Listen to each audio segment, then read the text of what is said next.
Selamat datang dan terima kasih telah bergabung bersama kami dalam Renungan Malam Santapan Rohani. Malam ini kita akan merenungkan tentang Yesus yang menanggung dosa-dosa kita.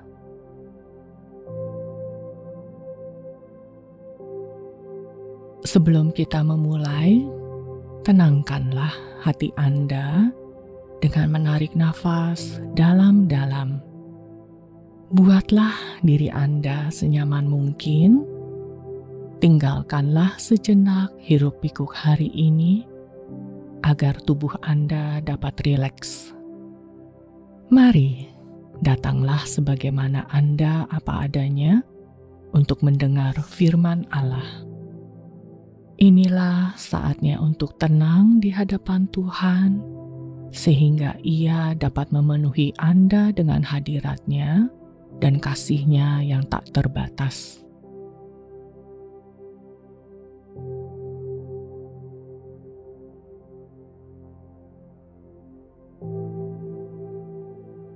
Bapa, aku datang kepadamu malam ini melalui darah anak-Mu yang Kau kasihi, yang menyucikan aku dari segala dosa. Aku bersyukur oleh karena kasih dan pengampunan-Mu.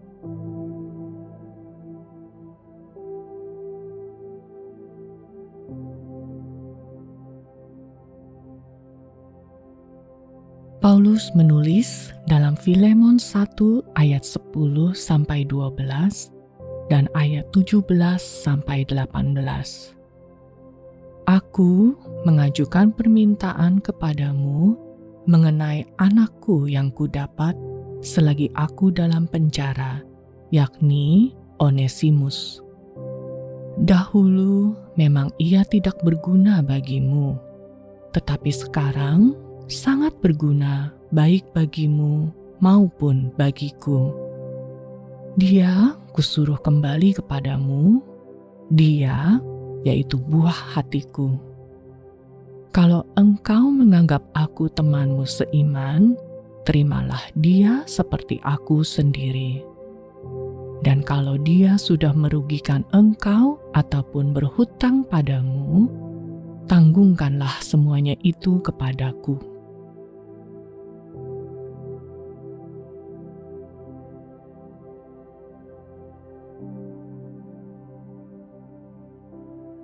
Apa artinya ketika kita bebas?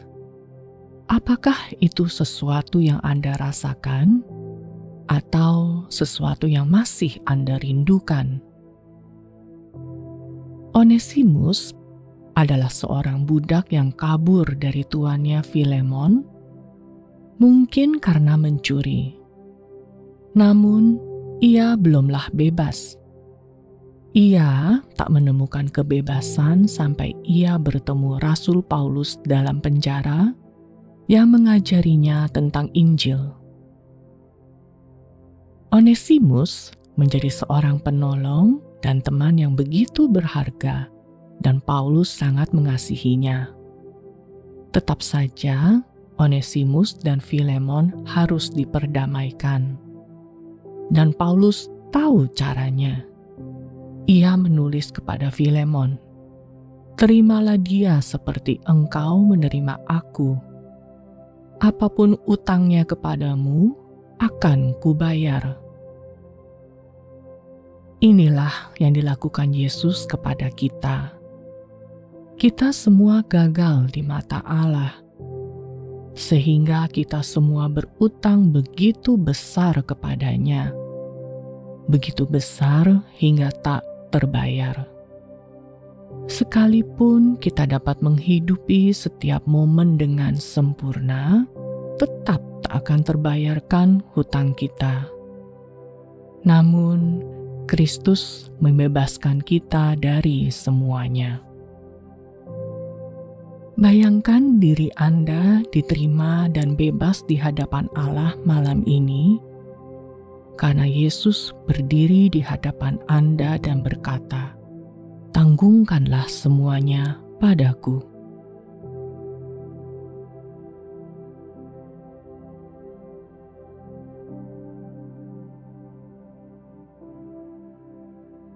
Mari masuk ke dalam doa dengan hati penuh kerinduan.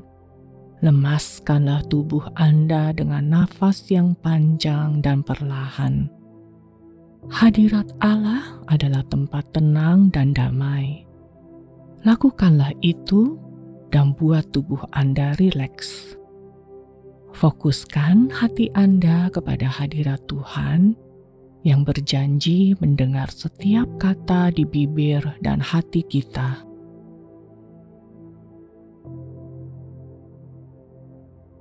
Mari berdoa. Tuhan Yesus yang baik, terima kasih untuk pengampunan-Mu. Terima kasih karena Engkau tidak meninggalkanku dalam dosa, tetapi menggantikanku agar aku selamat. Mampukanlah aku untuk menerima kasih-Mu tanpa rasa malu atau takut. Tuhan Allahku, tunjukkanlah dosaku yang tersembunyi, sehingga aku dapat bertobat dan memberikan hatiku sepenuhnya kepadamu. Aku ingin berjalan lebih dekat dengan Juru Selamatku.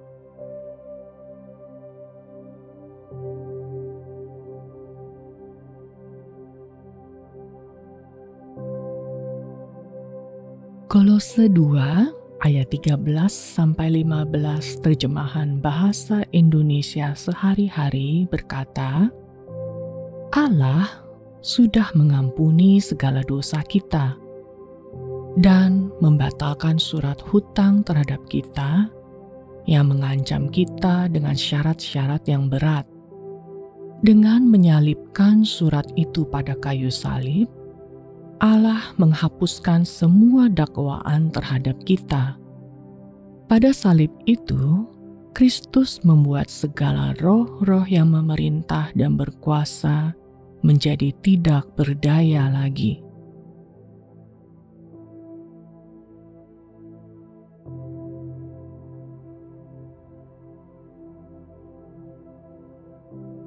Mari menutup renungan ini dalam doa. Bapa Surgawi, terima kasih karena Engkau telah menghapus hutang dosaku dan membebaskanku dari dosa. Terima kasih karena pergumulanku kini tidak menjauhkanku dari kasih-Mu. Aku seperti seorang pelari yang terkadang jatuh, namun bangkit lagi karena Juru Selamatku ikut berlari bersamaku. Di dalam nama Tuhan Yesus aku berdoa. Amin.